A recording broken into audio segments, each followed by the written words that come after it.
Marijuana will soon be legalized in Virginia if Governor Northam has his way, but until then, violators of the law will live with a criminal record forever. Or will they? Dan Kennedy investigates the push to expunge records in part 2 of his series, Pot for Profit.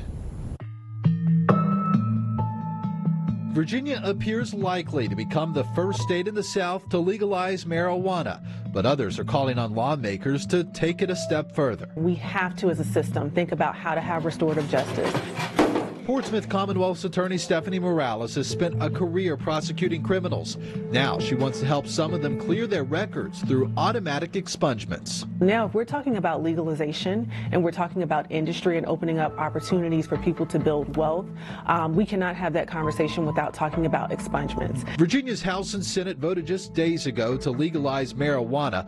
Those lawmakers are now fine-tuning their bills for the governor's signature. The final bill will likely include some form of expungements for people like this Hampton Roads man charged several years ago with 2 marijuana-related felonies. He was like, okay, well, I'm not going to send you to jail, but I'm going to hit you with 2 felonies and screw your life over for the rest of your life. Michael, as we'll call him, was using marijuana as a self-prescribed medication for a health issue. He served his probation, but his criminal record still reads felon.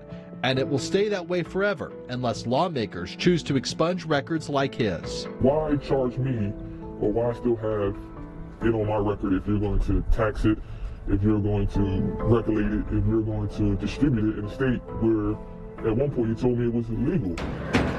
Morales says it's time for restorative justice in Virginia. And with that, she says, comes the need for automatic expungements. How do we make sure that as we're moving forward trying to do well by people, that we are also looking backwards and correcting the harms of the past? These bills are still working their way through Richmond, but both the Senate and House versions approved last week do include automatic expungements for certain marijuana-related offenses. In the studio, Dan Kennedy, 13 News Now.